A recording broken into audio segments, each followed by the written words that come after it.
Masayang araw po mga ka-PL. Bigo si Bruhildang Jerbil Luistro mga kababayan sa kanyang mga masamang plano. Di ba kahapon napabalita ho mga kababayan na etong si Aby Andres di umano mga kababayan, court sheriff na binuntal ni BP Inday Sara dahil sa katigasan ng kanyang ulo, mga kababayan, noong 2011, ay inilista di umano ang kanyang pangalan. Iniimbitahan ng prosecution panel, mga kababayan, para sa impeachment trial ni BP Inday Sara. Dahil huyan siguro, mga kababayan, sa gigil nitong mga mambabatas na mga maletagang na mapa-impeach ang ating pangalawang Pangulo. Kung sino-sino na lang po ng mga resource person ang iniimbitahan nila para lang talaga mapa-impeach si BP Inday Sara. Kaso, eto na ang kapapasok lang na balita, mga kababayan. Kasamaang palad nitong si Bruhildang Luistro, mga kababayan. Itong si Aby Andres na court sheriff na nasapok nga ni BP Inday Sara, tumanggi. Nakiusap, mga kababayan, na, teka, sandali. Huwag niyo ako idadamay dyan. Bakit niyo ako ipapatawag? Kita niyo, nasapok na nga ako noong 2011 Gusto niyo bang masapok ulit ako ng 2026? O ito po, ang balita, mga kababayan, kapapasok lang, breaking news ito. O dating Sheriff Aby Andres, nakiusap na huwag siyang isama sa partisanong politika matapos maisama sa mga testigo sa impeachment trial ni Vice President Sara, mga kababayan. Nakiusap ang dating court sheriff na si Aby Andres na huwag siyang idamay. Tangina nyo, dinadamay nyo pa yung mama na nanahimik. 10 taon na nakalipas, idadamay nyo pa siya, isasama nyo pa sa listahan.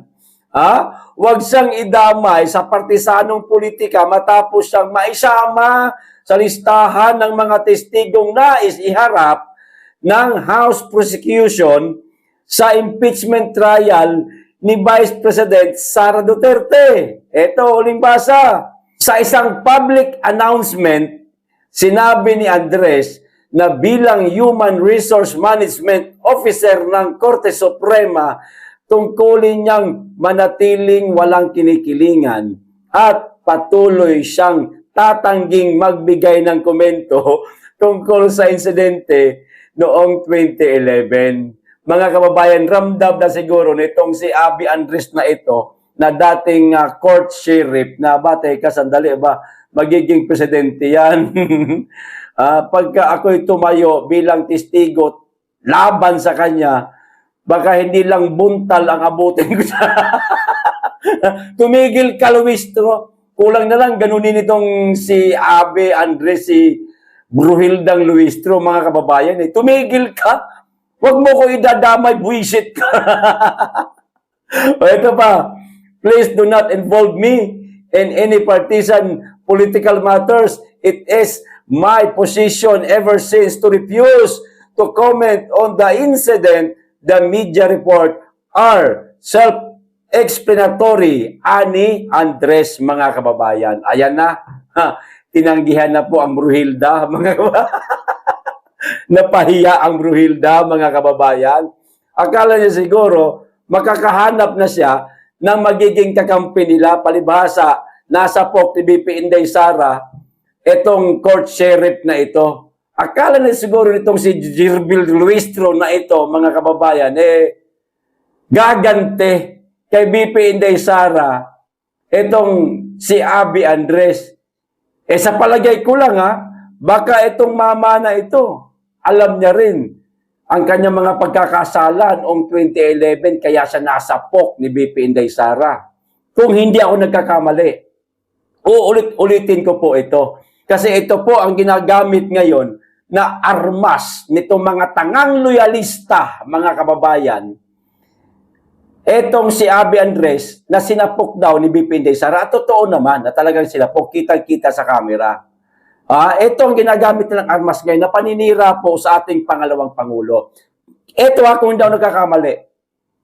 Ang nangyari po sa Davao City, mga kababayan, para sa mga hindi po nakakaalam, ako ay taga Davao City. Ang pinagtatrabuhan ko noon noong 2011, isang kooperatibang kilala dito sa Davao City, mga kababayan. Kung na lang po sasabihin kung ano ang pangalan ng kooperatiba niyan, ikikwento ko po sa inyo. Kasi nasaksihan ko po yun eh. Yung mismong araw na yun na nagkasapok. Nasapok ni BP Inday, itong si Abby Andres.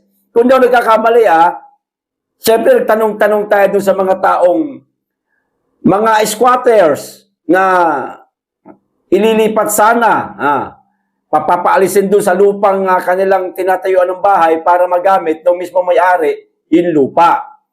Ganito po ang istorya. Ito para sa mga sa mga hindi nakakalam sa istorya.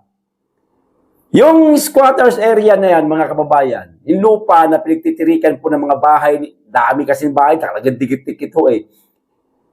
Kilalang negosyante po dito sa Davao City at maaaring gagamitin ng lupa. Kaya, pinaalis na itong mga nakatira doon sa lupa na yon. Matatawag na natin mga squatter na nga sila. No? Pero mabait po yung negosyante na yan. Napakabait po niyan. Lalo na po yung ama. Naku, napakabait sobra. Mayaman, talagang sobrang yaman dito sa Davao, pero napakabait, napakabuti po. No? Ngayon, papaalisin na itong mga nakatira na mga squatters doon sa lupa na yon. Ang order ni BP Inday Sara, sandali, hintayin mo ko.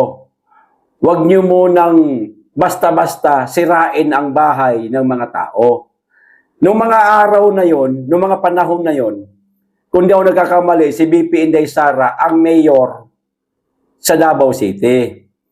Kumbaga, pakikiusapan niya yung mga tao roon kasi butante ho yan eh.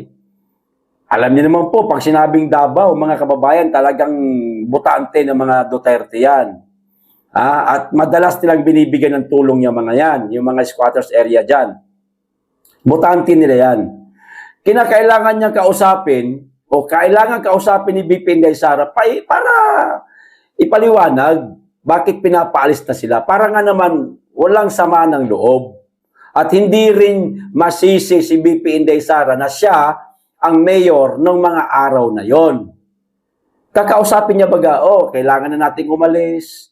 Hindi atin itong lupa, gagamitin na ng may-ari, huwag kayong mag-alala, meron kami ibibigay sa inyo na relocation, yan.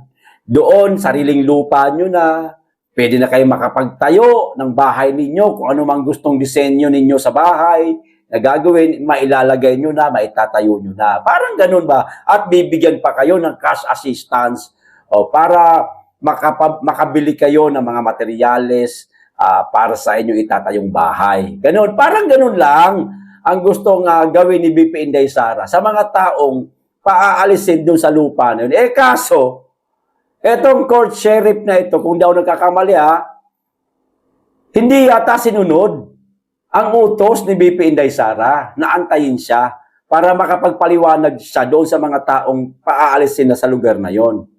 Agad-agad di umano ito, binalbag, sinira, winasak ang kanilang mga tahanan na hindi man lang nakausap ng ating vice presidente na nung time na yon mayor siya. So masama ang loob. No? Masama ang loob, nag-umiyak yung iba, parang sinisisi si Inday na parang pinabayaan daw sila, pero mali, hindi po pinabayaan ni Inday. Etong court sheriff lang na ito talaga ang talagang hindi sumunod sa utos ni Inday Sara. Kaya ayun, nasapok. O naintindihan nyo na. Yun po ang tunay na istorya di umano dyan sa pagkakasapok sa court sheriff na yan noong 2011. Kayong mga loyalista, mga dilaw, kung sino man kayong mga galit sa Duterte, huwag kayong basta-basta magbibigay ng naratibong hindi ninyo nalalaman ang buong istorya. Dikit lang yun, no? Dikit lang yung lupa na yun sa pinagtatrabahuan ko noon na kooperatiba. Dikit lang, nakikita ko ang daming tao eh. Lumabas ako ngayon, break time ko, alas 12. Tinanong ko, ano nangyari? Ayun nga ang sabi, yung kininito ko sa inyo kanina. Walang kasalanan si Inday. Oh. Di umano ang nagkasala, etong court sheriff na ito. Kaya sa galit ni Inday, parang binastos siya at hindi na ginalang itong mga pobreng kababayan naming Dabawenyo, nasapok ni Inday yung court sheriff. Yun po ang kwento sa likod ng buntal ni BP Inday Sara sa court sheriff na yan. Yung mga naratibo na kumakalat sa social media, mga kababayan, ginagamit itong court sheriff na ito, paninira kay BP Inday Sara. Huwag po kayo maniniwala. Sa mga taga Davao ho kayo maniwala. Kami taga Davao, narito kami. Kami po nakakaalam sa buong istorya. Yung mga naratibo ng mga bangag supporter, mga kababayan, nakikisakay lang po dito sa issue para sirain lang ang pangalan ni BP Inday Sara na hindi nila kayang sirain. Kita nyo, yung mismong court sheriff na po, ang tumanggi. Teka, wag nyo ko idadamay, leche kayo. Kinangina, idadamay nyo pa ako eh. Nananahimik na ako eh. Retirado na ako eh. Gusto nyo pang guluhin ang buhay ko? Di po ba, mga kababayan, tumanggi ang court sheriff, tumanggi si Abby Andres. So, nabigo na naman, mga kababayan, ang masamang plano ni Bruhildang Luistro. Iyak. Di ba? Ito pa, isang balita, mga kababayan. Kung noong mga nakaraang linggo, usap-usapan pa lamang na di umano nagkakagulo sa Camp Crame dahil wala di umanong gustong magsilbi ng arrest warrant kay Senator Rodante Marcoleta. Ngayon, hindi na po ito chismis, mga kababayan, gaya nung nakaraang linggo, kundi pinatutuhanan na po mismo ng kapatid ni Bangag na si Amy Marcos na nag-aaway-away ng araw po talaga sa Krame. Dahil hindi natin alam kung natatakot o ayaw lang talaga nilang mag-serve ng warrant. Kaya Marcoleta. Ito ang balita, mga kababayan. Walang gustong umaresto kay Marcoleta. May question mark po. Pinuna ni Senadora Amy Marcos ang naging rekomendasyon kamakailan ng Field Investigation Bureau ng Ombudsman na sampahan ng kasong plunder si Senador Rodante Marcoleta. Yun na nga. Ani Marcos, hindi niya maintindihan kung bakit haharap sa plunder si Marcoleta. Gayong, hindi naman sangkot ang pera ng gobyerno rito. Yung pera galing po kay dating Congressman Mike Defensor. Donation. At in-applyan po yun ng donation tax. Kahit na donation, meron din palang tax yan, mga kababayan. May donation tax po yun. Hindi po yun galing mismo sa pera ng kaban ng bayan na kagaya sa mga nangyayari ngayon na ninanakaw nito mga maletagang. Hindi po. Donasyon mula kay Mike Defensor. Paano naging plunder? Ang tatanga lang, mga kababayan. Eto na, yung mismong balita. Sa kabilang banda, sinabi naman ng senadora na totoo. Totoo. Ulitin ko, totoo ang balitang kumakalat ngayon na nag-aaway ang mga taga-Krame dahil wala raw gustong mag-serve ng arrest warrant kay Marcoleta. Kita nyo na. Sa huli, hiling ng senadora na huwag na silang pag-awayin pang mga senador. Ay, kasi ang mga nangyayari ngayon, pinag-aaway. Nino, walang iba, kundi ang kapatid mo mismong bangag, Amy Marcos. Siya ang gumagawa ng pagkakahati-hati, pag-aaway-away nyo dyan sa Senado. Sisihin mo yung kapatid mong bangag.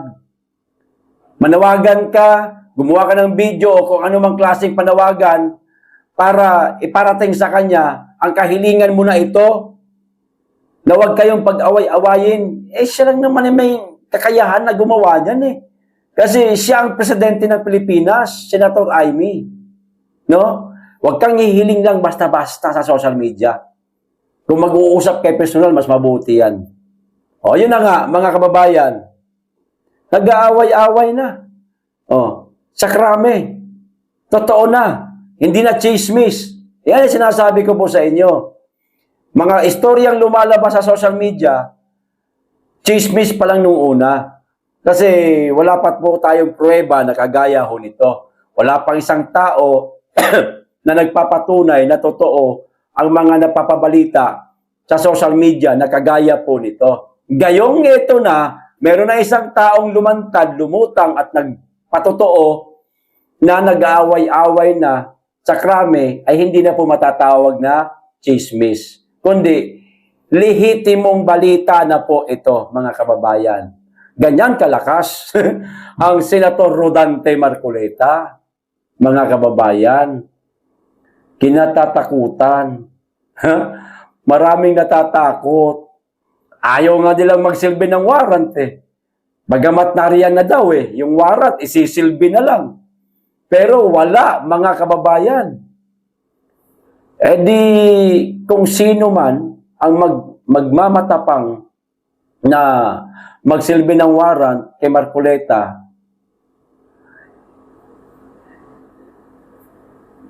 good luck. Good luck sa'yo. Yan lang ang masasabi ko.